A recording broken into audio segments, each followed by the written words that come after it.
Então, turma, na videoaula de hoje a gente vai revisar aí, né, micro-organismos, certo? E na nossa aula inaugural de revisão sobre micro-organismos, nós vamos falar sobre os vírus e suas principais características. Então, turma, quando nós falamos sobre vírus, é bem comum nós lembrarmos logo daqueles vírus de computadores, né? Que podem ser encontrados aí na internet, por exemplo, que nós também devemos tomar muito cuidado com eles. Porém, né, o vírus que nós vamos aí revisar na nossa aula de hoje é um vírus mais específico, né? É um vírus que oferece risco à nossa saúde. Então, os vírus que nós vamos aí revisar, né, que nós iremos aí estudar, né, são reais e não virtuais, como são lá os vírus de computadores. Eles são extremamente pequenos, porém causam aí danos em algumas situações irreversíveis, ok? Então, essas imagens que vocês estão vendo aí na nossa animação é justamente aí uma simulação de um vírus infectando uma célula e posteriormente aí se multiplicando, ok? Mas não se preocupem não, que nós vamos aí revisar tudo isso na nossa aulinha de hoje. Então, turma, a palavra vírus vem do latim e significa veneno. Os vírus são seres muito pequenos, como eu já falei, algumas dezenas de vezes ainda menores do que as bactérias. Os vírus só podem ser vistos ao microscópio eletrônico, né? Nós já estudamos aí microscópios e vimos que existe o óptico e o eletrônico. Então, os vírus só podem ser vistos com o auxílio do microscópio eletrônico, aquele mais potente, aquele mais desenvolvido tecnologicamente. Não são incluídos nem em nenhum dos 5 reinos, diferente dos demais seres que nós também iremos revisar, certo? Então, o vírus não pertence a nenhum dos reinos dos seres vivos. Então, turma, vocês estão aí observando o vírus da gripe, certo? Na nossa imagem é à esquerda da tela, e o rotavírus, que é o causador de diarreia, e é grave em lactantes e crianças que ainda estão se alimentando aí do leite materno. Falando aí das características gerais dos vírus, eles não possuem organização celular, ou seja, eles não têm membrana plasmática nem citoplasma, como o citosol e organelas, e nem possuem um núcleo celular. Eles são constituídos basicamente por uma cápsula de proteína que abriga em seu interior o seu material genético. Então, turma, aí vocês estão vendo o esquema de um vírus chamado bacteriófago, que é um vírus que parasita somente bactérias. Então, pela numeração, vocês conseguem perceber aí, né, os seus componentes estruturais. O número 1 está representando a cabeça, o número 2 está representando a cauda, o número 3 está representando o DNA viral, né, que é o seu material genético. O número 4 está representando o capsídeo. O número 5, o colar. O número 6, a bainha. O número 7 está representando as fibras, que ele vai usar para se locomover. O número 8, as espículas. E o número 9 está representando a placa basal. Ok? Então, esse vírus, o bacteriófago, é aí um vírus que parasita bactérias. Ok? Estamos aí observando agora, turma, o esquema do vírus da gripe. Então, ele é mais simplesinho, né, se nós formos comparar ao bacteriófago. Então, vocês conseguem aqui observar o material genético, certo? Que pode ser DNA ou RNA, que nós veremos mais à frente. Vocês estão observando aqui, ó, em azul, a cápsula de proteína, certo? Que é responsável, a cápsula proteica, né? Que é responsável por conter o seu material genético, ok? Uma outra característica aí geral dos vírus é que eles não possuem metabolismo próprio, ou seja, nos vírus não ocorrem as reações químicas observadas no interior de uma célula viva. Fora de uma célula hospedeira, os vírus não têm nenhuma atividade, são inertes e podem até formar cristais como os minerais. Reproduzem-se somente quando estão aí dentro de uma célula viva, ou seja, os vírus são seres parasitas intracelulares obrigatórios, ok? Eles parasitam seres vivos diversos. Eles podem parasitar plantas, animais e, como eu já falei, até mesmo bactérias. Podem se reproduzir à custa do material genético que encontram somente em células vivas. Fora de uma célula hospedeira, eles se mantêm absolutamente inertes, ou seja, sem atividade alguma. E aí vem a perguntinha, mas como é que os vírus se reproduzem? Então, vocês estão aí observando o ciclo de reprodução de um vírus bacteriófago. Então, turma, olha só. Nós temos aqui a bactéria, certo?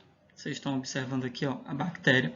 O bacteriófago vem, injeta no interior da bactéria o seu material genético. Esse material genético entra em contato com o material genético da bactéria, que começa a produzir novos vírus, certo? Quando esses novos vírus são aí produzidos, né, pela própria bactéria que teve seu material genético infectado, esses novos vírus rompem a nossa bactéria, né, e aí começam a procurar novas bactérias para infectar. A mesma coisa, turma, acontece com as nossas células. O vírus vem, infecta o material genético da nossa célula, a nossa célula começa a produzir novos vírus, e aí esses vírus produzidos pelas nossas próprias células que foram infectadas rompem esta célula, ela morre, e aí novas células começam a ser infectadas e, consequentemente, novas células começarão aí a produzir novos vírus. E aí, turma, como funciona a nossa defesa contra as viroses? O que é uma virose? É uma doença causada por um vírus, ok? Então, o nosso organismo está sempre exposto à invasão desses micro-organismos. Eles podem penetrar em nosso corpo, por exemplo, por meio do ar, por meio da água, por meio de ferimentos e até mesmo de alimentos contaminados. Alguns desses micro-organismos podem ser patogênicos, ou seja, capazes de provocar no nosso corpo graves doenças. Então, turminha, o que vocês estão aí observando, né, é uma criança com catapora. A catapora, ela é sim uma virose, ou seja, ela é uma doença causada por vírus.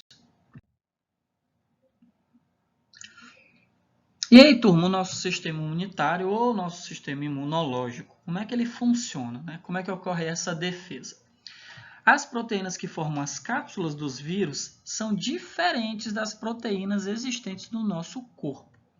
Quando sofremos alguma invasão por vírus, as proteínas desses seres, que são estranhas ao nosso sistema, são detectadas por certas células do nosso corpo, né? Que são as células responsáveis pela defesa do nosso organismo, certo? Elas fazem parte do nosso sistema imunológico ou imunitário. E essas células passam a produzir substâncias que vão combater esse ser invasor, né?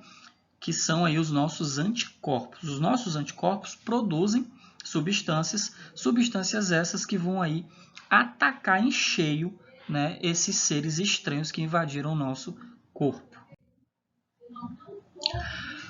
Quando alguém contrai um resfriado, o nosso sistema imunológico ou sistema imunitário inicia a produção desses anticorpos. Depois de alguns dias, os anticorpos conseguem eliminar os vírus e a pessoa fica curada do resfriado.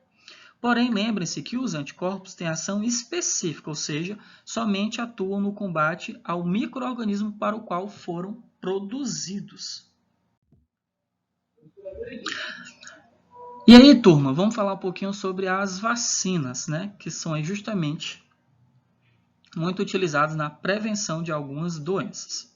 Então, doenças provocadas por vírus ou por bactérias são evitadas com o uso de vacinas. As vacinas induzem o nosso corpo, o nosso sistema imunológico, a produzir anticorpos específicos contra um determinado tipo de micro-organismo. Caso haja uma invasão na pessoa vacinada, os anticorpos já estão no nosso organismo e vai combater de uma forma bem mais rápida e bem mais eficaz esses micro-organismos invasores. Então, é muito importante aí a nossa vacinação, que estejamos em dias em relação às nossas vacinas. Tanto que aí, 2020, a vacina mais aguardada é a vacina contra, o Covid-19, contra aí, ver se a gente consegue realmente se imunizar contra este vírus aí que está assolando o mundo inteiro.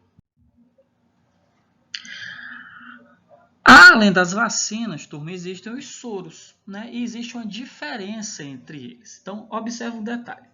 Imagine que o organismo de uma pessoa infectada não consegue produzir anticorpos que necessita porque não há um tempo hábil para essa produção, ou porque a pessoa encontra-se muito debilitada. Então, a vacina não foi eficaz. E aí vem a pergunta: o que é que pode ser feito nesse tipo de situação? Onde a pessoa não tem tempo, para que o seu corpo produza os anticorpos, ou o corpo dessa pessoa está tão debilitado que, por mais que tome a vacina, os anticorpos não serão produzidos. Aí, turma, é onde entra o soro, certo? O soro é mais rápida a ação. Agora, por qual motivo o soro tem uma ação mais rápida, Então, olha só, turma, vamos entender. Os soros, diferente das vacinas, porque eles já contêm os anticorpos que o nosso organismo necessita para serem usados para a cura de certas enfermidades. A preparação de soros é feita com a aplicação de micro-organismos mortos ou atenuados, ou ainda de suas toxinas em animais como coelhos, cabras e cavalos. Depois da produção de anticorpos por esses animais citados, parte do sangue deles é coletado e são usadas técnicas para isolá-los e na sua produção de soros. Então vamos entender. A vacina contém ali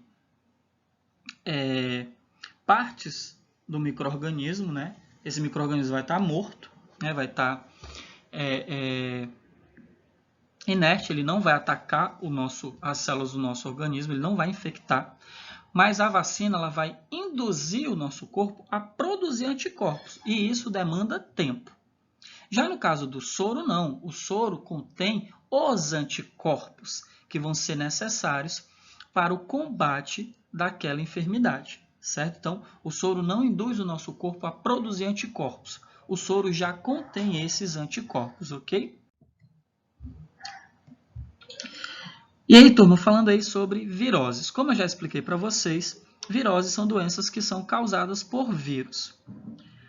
As viroses não têm cura. Os medicamentos que tomamos quando estamos com gripe, por exemplo, apenas aliviam os sintomas de tal enfermidade. E aí, falando de virose, nós temos aí a AIDS, que deriva das iniciais de expressão inglesa, que é Síndrome da Imunodeficiência Adquirida.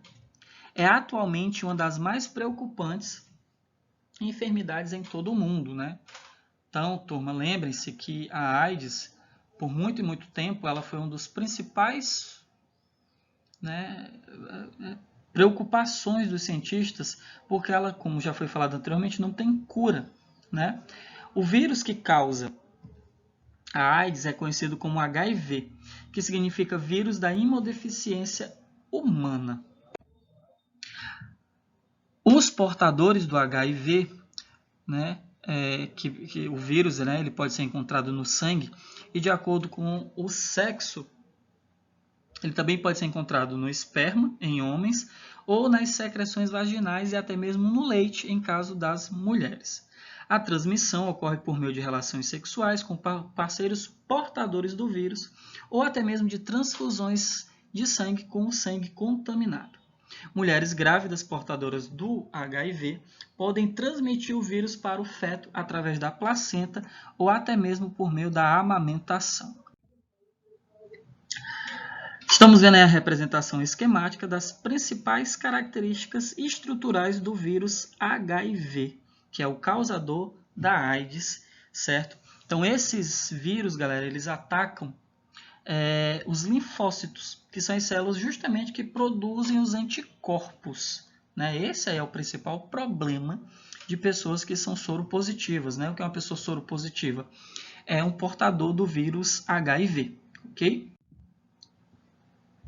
Então, antes da gente falar sobre a prevenção, a AIDS, galera, o HIV, né, ele não mata, mas em contrapartida, ele zera o sistema imunológico da pessoa. Então, qualquer doença oportunista acaba matando o portador do HIV, né, que a gente chama de doenças oportunistas.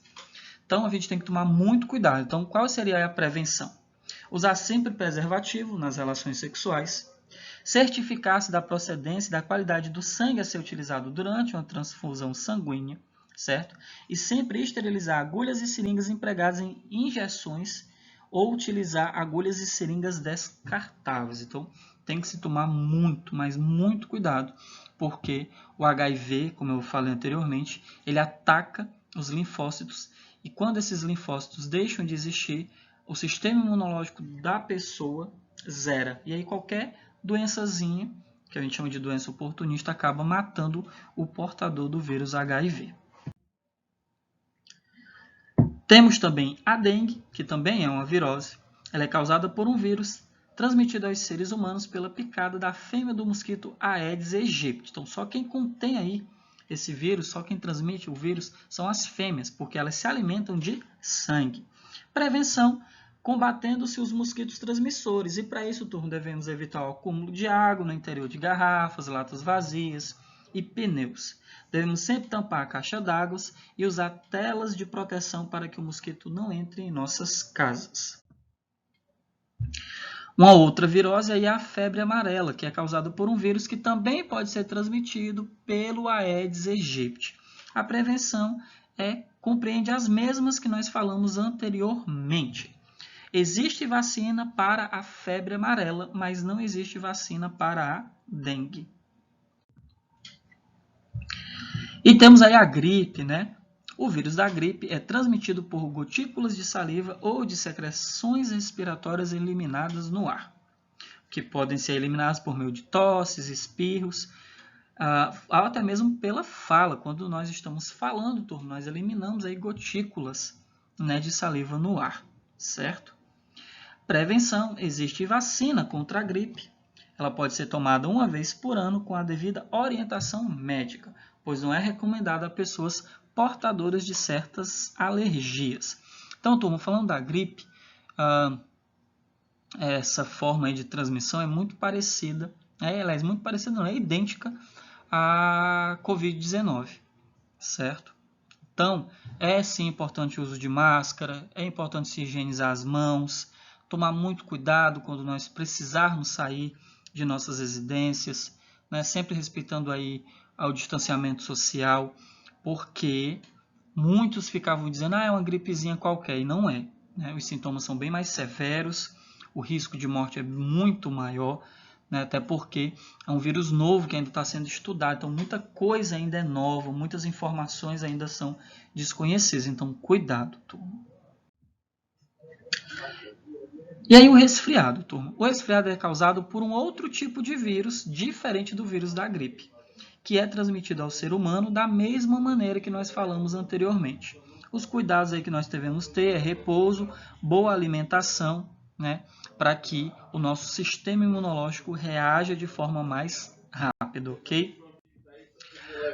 Temos aí também, turma, a poliomielite, que também é conhecida como paralisia infantil. Ela também é causada por um vírus, pois nós estamos falando agora de viroses, que é transmitido por gotículas de saliva e secreções respiratórias eliminadas aí no ar, ou por alimentos ou objetos contaminados. Prevenção: existe vacina contra essa doença. Graças à campanha de vacinação em massa, a poliomielite está praticamente erradicada em nosso país, ok?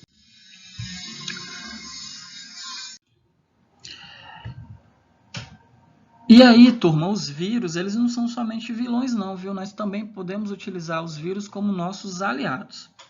Eles podem ser usados como controle biológico, que é uma técnica que combate espécies nocivas aos interesses humanos por meio do uso de seus inimigos naturais, como predadores ou parasitas. Então, aí na imagem vocês estão vendo a lagarta da soja, que é um inseto que pode ser combatido com a utilização de um vírus. O vírus ataca aí esta lagarta e ela acaba morrendo. Qual é a vantagem? Não precisamos utilizar agrotóxicos, que são tanto prejudiciais à nossa saúde como ao meio ambiente. E aí, turminha, temos aí uma atividadezinha, certo? Vocês podem pausar o vídeo para copiar esta atividade, ok?